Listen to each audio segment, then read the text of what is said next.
Hi, this is Rick Shaw. And Lee Sherwood. With a recorded recap of the Beatles' visit to Miami. The day was Thursday, February 13. The place, Miami International Airport. The time, 3:58. This was the only live report broadcast of the Beatle arrival in Miami. It's a chant starting now. Sounds like one of our basketball games, Charlie. Maybe a little louder. Let's see if we can pick it up here on the mic.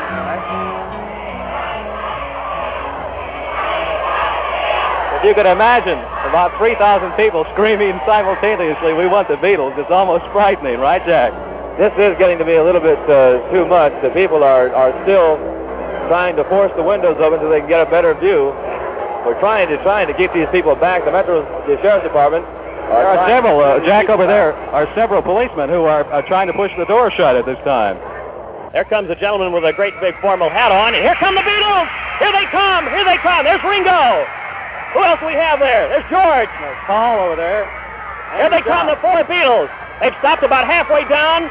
The crowd moves on. The police are trying to hold them back. This is the crowd that's on the apron. We're moving with them. They're trying to hold them back the best way we can. There go the WQAM Sweethearts up there near the ramp. They're going to try to give them the kisses. The Beatles have stepped down to the bottom of the ramp, and there they go. They're getting ready to try to come through this enormous crowd here at Miami International Airport.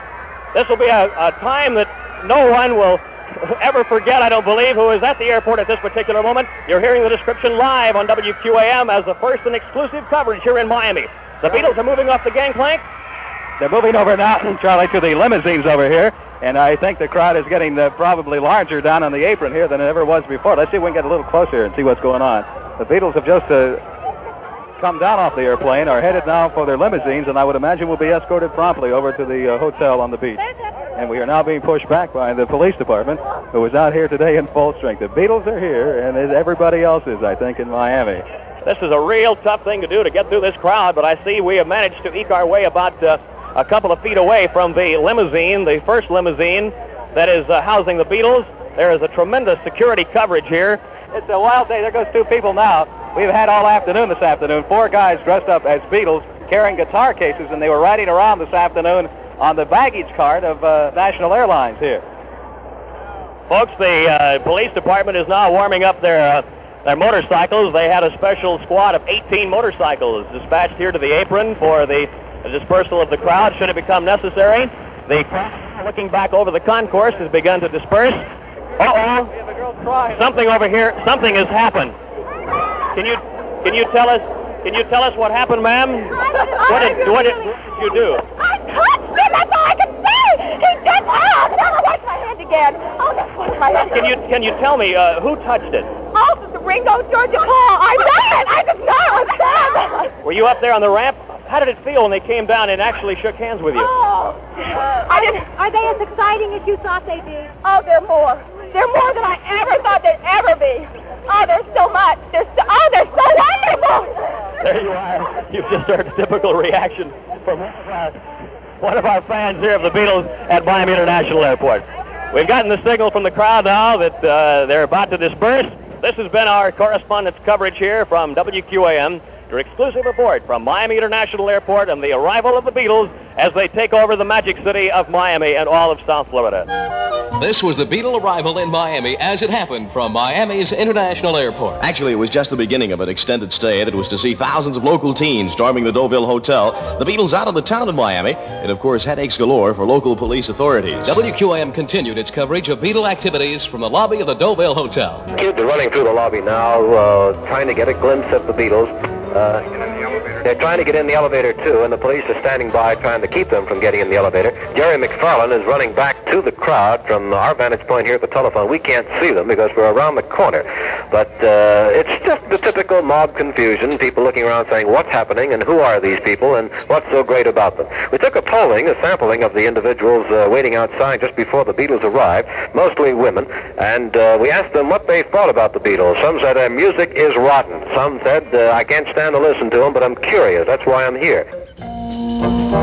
On the night of February 12th, which was the night before the Beatles' arrival, Miami's top 10 included 2 of their records. But on the night of the 13th, after the Beatles had made their presence felt, all top 10 records were Beatle records. Statisticians still can't explain it. Box office blockbusters like Elvis Presley had never seen the likes of the welcome afforded the Beatles as they invaded the United States. Financially, the Beatles are overnight millionaires. It's impossible, actually, to say just how much money they are worth, but an educated guess puts their income at $1.5 million per month.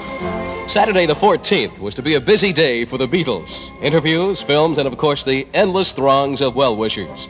Charlie Murdoch interviews George Harrison of the Beatles on the other side of this special record. Wonderful WQAM.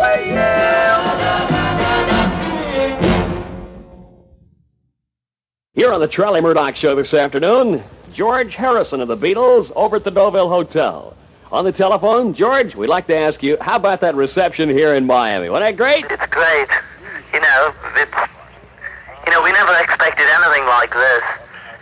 It's been too good. Well, did you expect as many Miamians to be Beatle fans? Not at all. I mean, we'd heard, that our record was selling well, but, it wasn't until we stepped off the plane, and there were thousands of kids to meet us, we didn't really realize that, we were still so well known over here. Can you account personally for the Beatles' popularity? I don't know. It's hard to say. In fact, as we said at the reception at the airport, if we did know, then we'd probably form another group and we'd be the managers. Very good, huh? Well, I think of all the questions, George Harrison, that have been asked to the WQAM DJs, to Lee Sherwood, Ted Clark, Jimmy Dunlap, yours truly, Charlie Murdoch, Rick Shaw, of course, Jack Sorby, and Ron King. Where did the name Beatles come from? Well, we were thinking of a name a long time ago for the group, and we were just racking our brains for names, and John came up with the name Beatles, and it was good because it was sort of the insect, and then it also was a pun, B-A-T, on the beat, so, we just liked the name, and we kept it. George, we've been taking a lot of questions here at the studio while we're talking today, and many of them want to know, is there any special kind of girl in your life? If you were asked to name the girl that you'd marry, do you have any special type? What would the gal be like? It's hard to say, about, say, a year ago, we all sort of liked blondes more than, say, brunettes, but, that's stupid, really, because, it depends entirely on the girl herself. They're all great. The ones who we'll probably marry will just sort of have something special for us, that we think's a bit more than the others, but, you can't really say what sort of girl you're going to marry. They're all great, aren't they? Let's face it. The Beatles stayed a week longer than originally planned in Miami. They went boating, swimming, and of course soaked up as much of the Miami sunshine as their followers and the police would allow. Before leaving, the Beatles got together and recorded a special tape for WQAM to play for our listeners. This is that tape. WQAM and the Stores Broadcasting Company is proud to present an exclusive interview with the Beatles, George Harrison, Paul McCartney, John Lennon, and Ringo Starr. This informal interview was made shortly before the boys left their hotel to board their plane here in Miami for New York and London. It was their final interview they gave in this country. Here's George Harrison. Hello, everybody. This is George Harrison of the Beatles.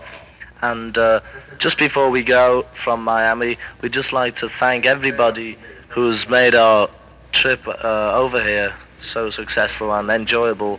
And we'd like to thank especially the fans for buying all our records and coming to see us, and the disc jockeys who've played all our records, and the police who've been so wonderful and who've helped us out and organised everything.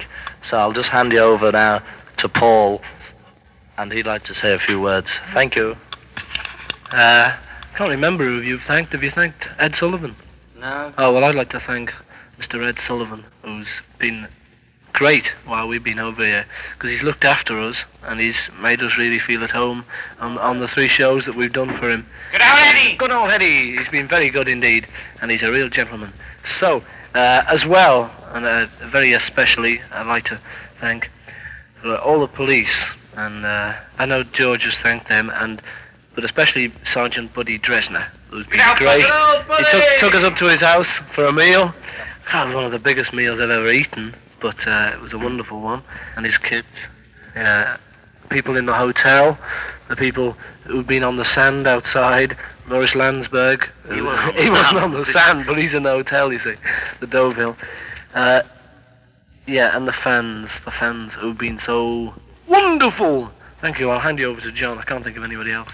Yeah, we thought we'd mention all the college reporters and school reporters who've asked to come along. But there's been so many of you, they just wouldn't let you all in at once. And especially we'd like to thank the University of Miami, thank you, Paul, for giving us that plaque and making us a member of the fraternity. Sorry we couldn't get to ski with you, but we had to go to all these private homes to do it, and thanks to the people with the private homes, who shall remain omnibus. Anonymous. Oh, thanks. Omnibus. Pardon? Nomina. Nomini.